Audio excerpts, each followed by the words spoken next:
Hello my dear student, आप लोग कैसे। मुझे उम्मीद है कि आप लोग अच्छे एवं स्वस्थ होंगे। आज के इस वीडियो में हम लेकर आए क्लास 12th का ज्योग्राफी का फर्स्ट बुक, जिसका नाम है मानव भूगोल के मूल सिद्धांत का चैप्टर 1 मानव भूगोल प्राकृतिक एवं विषय क्षेत्र का। आज हम VVI objective question and answer लेकर आए हैं। इस सेशन में हम आपको सभी क्वेश्चन ऑब्जेक्टिव क्वेश्चन करवाएंगे जो बोर्ड एग्जाम में पूछा गया, जो पूछने की संभावना है, और इससे बाहर आपको बोर्ड एग्जाम में एक भी क्वेश्चन देखने को नहीं मिलेगा। तो चलिए बिना टाइम वेस्ट किए हुए वीडियो को शुरुआत करते हैं। तो आज का इस सेशन का आपका पहला ऑब्जेक्टिव क्वेश्चन यही है कि मानव भूगोल क्रियाशील मानव और अस्थायी पृथ्वी के परिवर्तनशीलों का संबंध का अध्ययन यह किसने कहा या यह किसका कथन है। देखिए, मानव भूगोल क्रियाशील मानव उसे कहा जाता है जो निरंतर कुछ न कुछ काम करते रहता है, यानी कि कुछ न कुछ करके प्रकृति में वो कुछ परिवर्तन करते रहता है। और अस्थायी पृथ्वी भी अस्थायी, पृथ्वी भी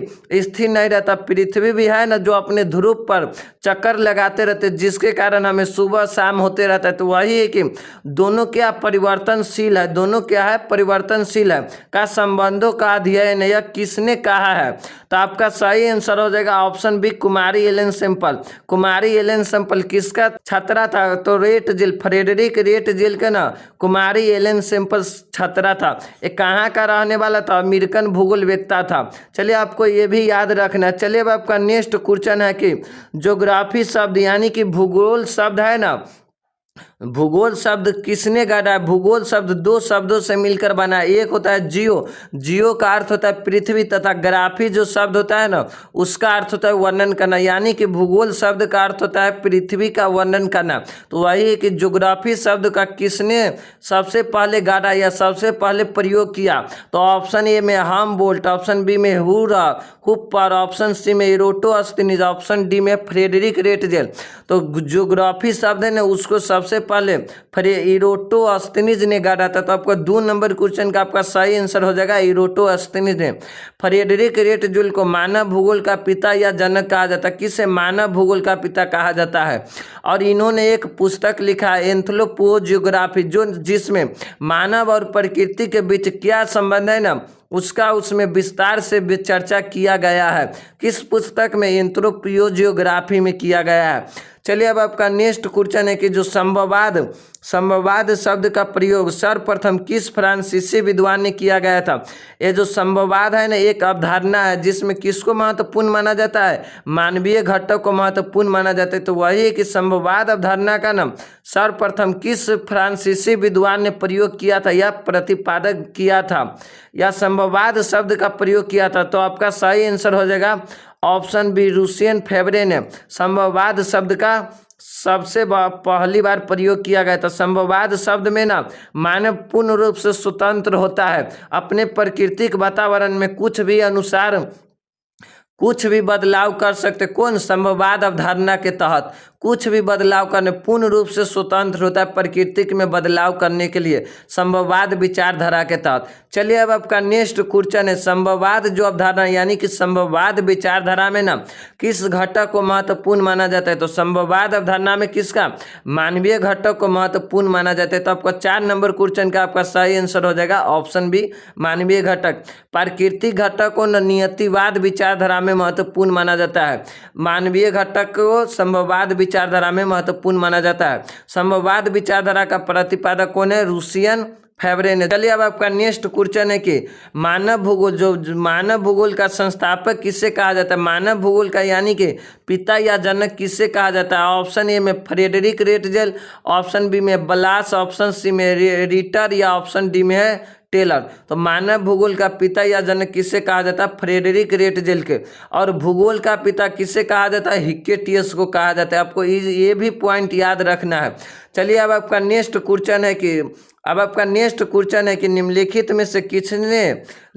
में से किसने नवनिश्चयवाद की संकल्पना प्रस्तुत किया है? नवनिश्चयवाद को रुको और जाओ निश्चयवाद भी कहा जाता है। तो वही कि नवनिश्चयवाद की संकल्पना किसने प्रस्तुत की है? ऑप्शन ए में हमबोल्ट, ऑप्शन बी में ग्रिफिथ टेलर या ऑप्शन सी में कुमारी एलन सैंपल या ऑप्शन डी में कार्ल रिटर। नवनिश्चयवाद जिसे रुको और जाओ निश्चयवाद कहा जाता है उसी का विचारधारा का प्रतिपादक किसने था?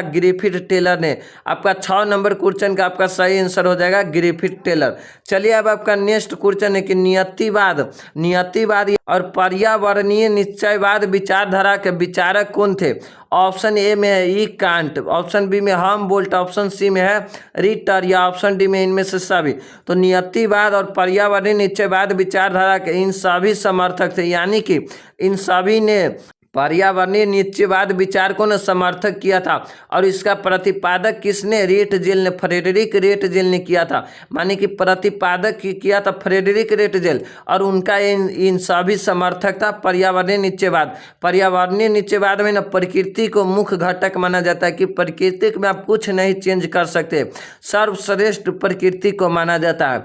चलिए अब आपका नेक्स्ट क्वेश्चन है कि एंथ्रोपोजियोग्राफी नामक पुस्तक किसने लिखा है। जो एंथ्रोपोजियोग्राफी नामक पुस्तक है ना, वो किसने लिखा है। ऑप्शन ए में कुमारी एलन सिंपल या फ्रेडरिक रेटजेल या बलास या ऑप्शन डी ग्रिफिथ टेलर। तो एंथ्रोपोजियोग्राफी पुस्तक है ना, ये फ्रेडरिक रेटजेल ने लिखा है और ग्रिफिथ टेलर ने भूगोल 20वीं शताब्दी का भूगोल लिखा है, यानी कि ज्योग्राफी इन 20th सेंचुरी बुक को लिखा है। और एंथ्रोपोजियोग्राफी नामक पुस्तक किसका, फ्रेडरिक रेटजेल, जिसे मानव भूगोल का पिता या जनक कहा जाता है। तो अब आपको 8 नंबर क्वेश्चन का आपका सही जवाब हो जाएगा ऑप्शन बी फ्रेडरिक रेटजेल।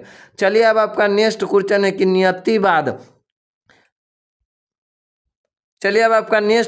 कि नियतिवाद विचारधारा में किस घटक को महत्वपूर्ण माना जाता है। नियतिवाद विचारधारा का दूसरा नाम है पर्यावरणीय निश्चयवाद। तो इसमें किस घटक को महत्वपूर्ण माना जाता है। तो नियतिवाद विचारधारा में ना प्राकृतिक घटक को महत्वपूर्ण माना जाता है। तो आपका 9 नंबर क्वेश्चन का आपका सही आंसर हो जाएगा ऑप्शन ए प्राकृतिक घटक को। और मानवीय घटक को ना किस में, संभववाद विचारधारा में महत्वपूर्ण माना जाता है। और प्राकृतिक घटक और मानवीय दोनों को नव निश्चयवाद में महत्वपूर्ण माना जाता है। चलिए अब आपका नेक्स्ट क्वेश्चन है कि फेवरे संबंधित, यानी कि फेवरे का पूरा नाम होता है रूसियन फेवरे। तो रूसियन फेवरे किस विचारधारा से संबंधित है। ऑप्शन ए में नियतिवाद विचारधारा से रेटजेल संबंधित है और संभववाद विचारधारा से रूसियन फेवरेन संबंधित है और नव निश्चयवाद से कौन, ग्रिफिथ टेलर संबंधित है। तो आपको 10 नंबर क्वेश्चन का आपका सही आंसर कौन हो जाएगा, ऑप्शन बी नव संभववाद विचारधारा से संबंधित है। चलिए फेवरे किससे संबंधित है, संभववाद से। चलिए अब आपका नेक्स्ट क्वेश्चन है कि मानव भूगोल मानव समाज तथा धरातल के बीच संश्लेषित अध्ययन, यह कथन किसका, यानी कि मानव समाज और धरातल, यानी कि धरातल पर जो भी चीज़ उपस्थित है जैसे कि प्राकृतिक संसाधन है, तो उनके बीच जो संबंध है ना, उनका संश्लेषित अध्ययन है। यह कथन किसका है। तो यह कथन फ्रेडरिक रेटजेल, जिसे मानव भूगोल का पिता या जनक कहा जाता है।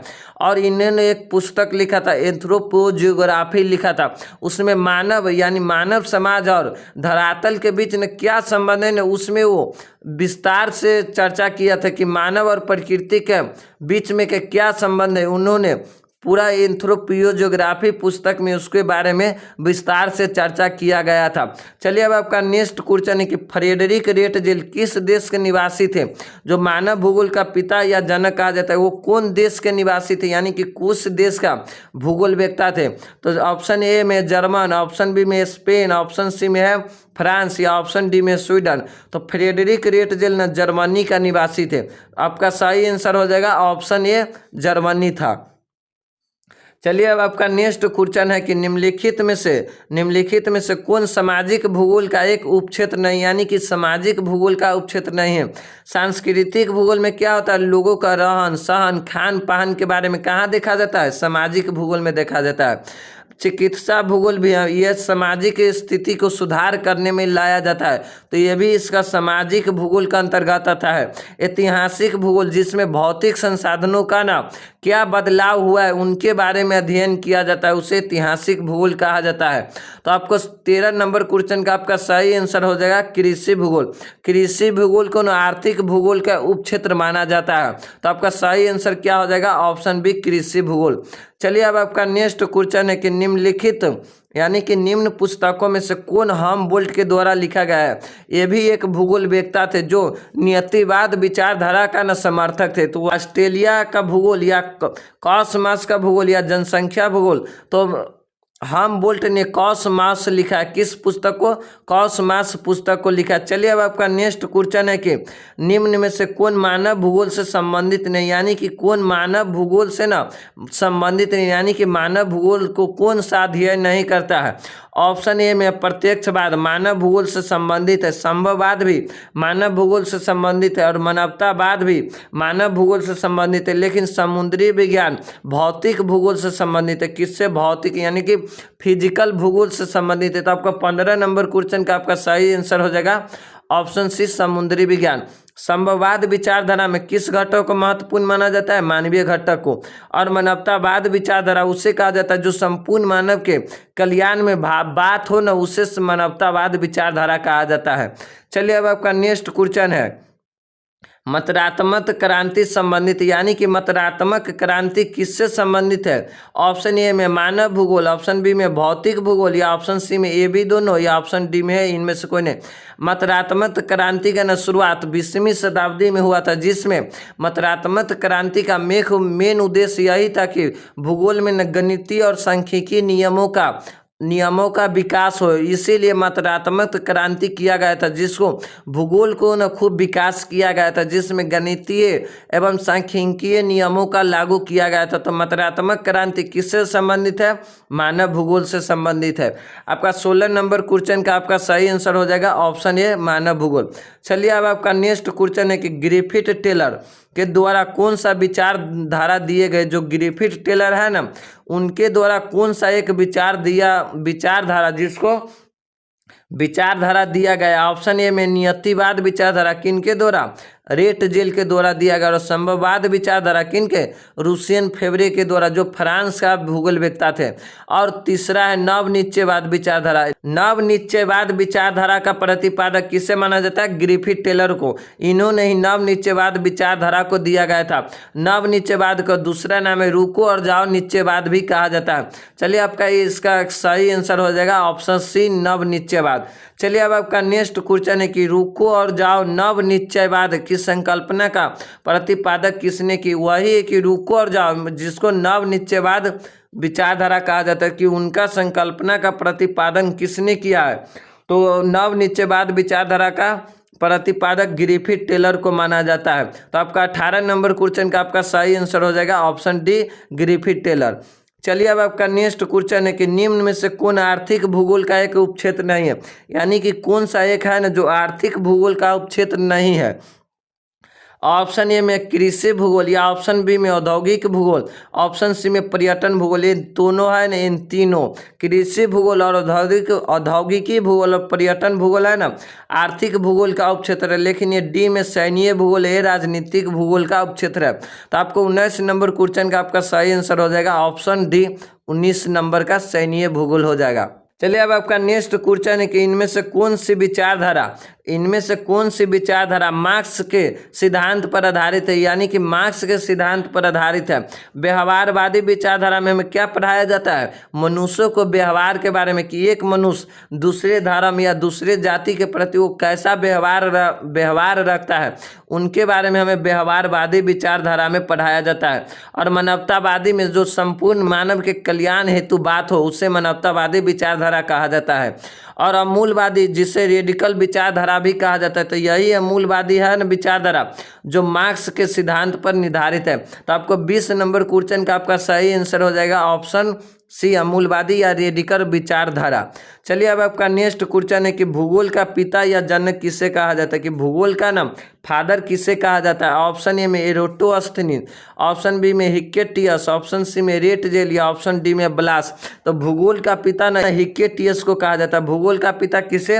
हिक्केटियस को कहा जाता है। चलिए अब आपका नेक्स्ट क्वेश्चन है कि निम्न में से कौन एक राजनीतिक भूगोल का उपक्षेत्र नहीं, यानी कि राजनीतिक भूगोल का ना कौन एक उपक्षेत्र नहीं है? सैन्य भूगोल राजनीतिक भूगोल का उपक्षेत्र है, निर्वाचन भूगोल भी राजनीतिक भूगोल का एक उपक्षेत्र है। लेकिन इस सी में है जो संसाधन भूगोल है, किसका?